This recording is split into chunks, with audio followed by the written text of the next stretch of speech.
the Kim's podcast, brought to you by the Center for Asian and Middle Eastern Studies. Today, we're diving into a fascinating yet often overlooked chapter of history: how Islamic scholarship helped shape the European Renaissance. We often hear that the Renaissance was a rebirth of knowledge in Europe, a revival of classical learning that paved the way for modern science, art, and philosophy. But what's missing from this story is the critical role played by Islamic civilization. From the bustling libraries of Baghdad to the grand universities of Muslim Spain and Egypt, Islamic scholars preserved, expanded, and transmitted knowledge that would later fuel Europe's intellectual awakening.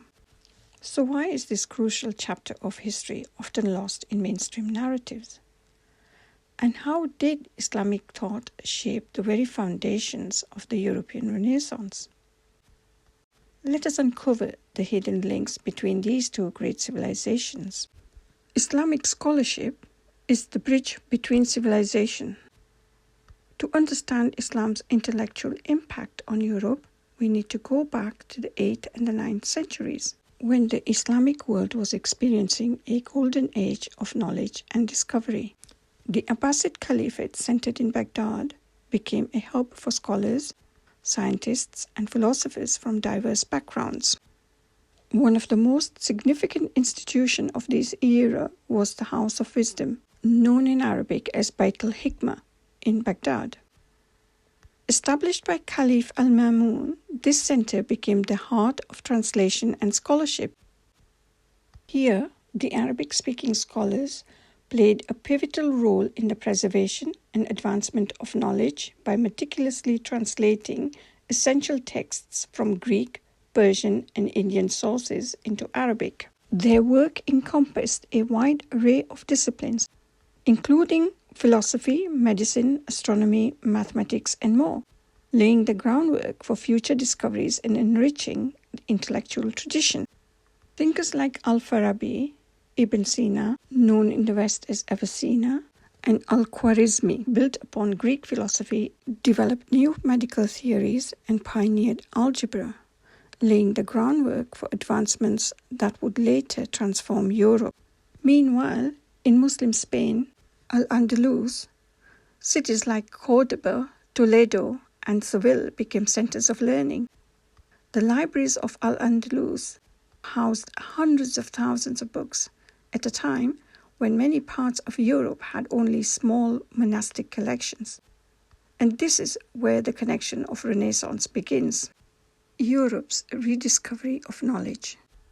Fast forward to the 11th and 12th centuries, as we see a growing intellectual curiosity in Europe, and also a period marked by religious fervor and military expeditions known as the Crusades. The Crusades were a series of religious wars initiated by European Christians to reclaim the Holy Land from the Muslim control. While often remembered for their violence and bloodshed, the Crusades also played a pivotal role in Europe's rediscovery of knowledge. During this period, Christian scholars began traveling to the Islamic world to seek knowledge. They studied under Muslim scholars and translated Arabic works into Latin. An intellectual movement known as the translation movement began. Key figures in this process include Gerard of Cremona, who translated over 80 Arabic texts into Latin, including work on medicine, astronomy, and mathematics. Adelard of Bath, an English scholar who studied in Muslim lands, introduced Arabic numerals and algebra to Europe. He was a pioneer of the scientific renaissance of the 12th century, when the learning of the ancient Greeks, which had been preserved by the Islamic scholars, was reintroduced into Europe, along with the ideas from Arabic medicine, mathematics, and astronomy. Michael Scott, a translator who brought Ibn Rushd, also known as Averroes, commentaries on Aristotle to European universities. These translations helped reintroduce Aristotle, Plato, and other classical thinkers to Europe, not directly from Greek sources, but through Arabic commentaries that had been studied and refined by Muslim scholars. This knowledge would go on to influence key figures of the European Renaissance, including Thomas Aquinas, Nicholas Copernicus, and Leonardo da Vinci. Islam's influence on European science, medicine, and philosophy. Let's look at some of the direct contributions Islamic scholarship made to Renaissance thought. As for medicine, Ibn Sina's Canon of Medicine became a standard textbook in European medical schools for centuries. His systematic approach to diagnosis and treatment shaped the foundations of modern medicine. Mathematics, Al-Khwarizmi's work on algebra, from the Arabic word al-jabr, revolutionized mathematics. Without it, the Renaissance advancements in engineering and navigation wouldn't have been possible. Astronomy, Muslim astronomers like Al-Zakail and Al-Tusi refined planetary models that later influenced Copernicus's heliocentric theory. Philosophy, Ibn Rushd's interpretations of Aristotle deeply influenced European thinkers like Thomas Aquinas, helping bridge faith and reason in Christian theology. Yet, despite these immense contributions, Islamic influence on the Renaissance is often downplayed or entirely omitted from mainstream narratives. So why is this history overlooked? Let us unpack why this crucial connection between Islamic civilization and the Renaissance is often ignored.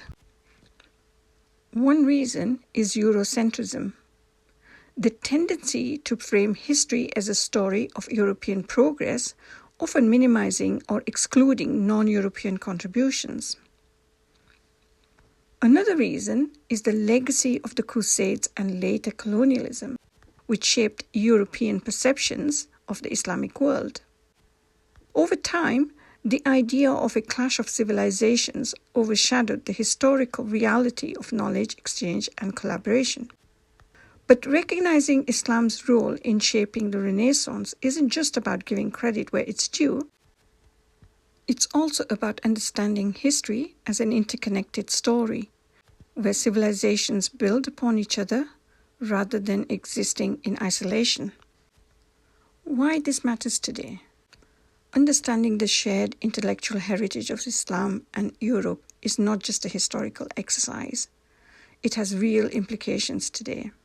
In a world where cultural divisions and misunderstandings persist, acknowledging this history reminds us of the power of collaboration, dialogue, and knowledge exchange. It challenges narratives of divisions and reinforces the idea that civilizations thrive not through isolation, but through openness to learning from others. As we continue to navigate global challenges, whether in science, medicine, or philosophy, perhaps we can take inspiration from this history, embracing the spirit of curiosity and intellectual exchange that once bridged cultures and transformed the world. That's all for today's episode of the KIMS podcast. We hope this discussion has shed light on the deep and often overlooked connections between Islamic scholarship and the European Renaissance. If you enjoyed this episode from KIMS, as we bring history, philosophy, and culture to life, don't forget to subscribe, share your thoughts, and join us for more conversations on the histories and ideas that continue to shape our world. As always, keep learning, keep questioning, and keep seeking wisdom. Until next time, from the KIMS podcast, stay curious, stay safe, and take care.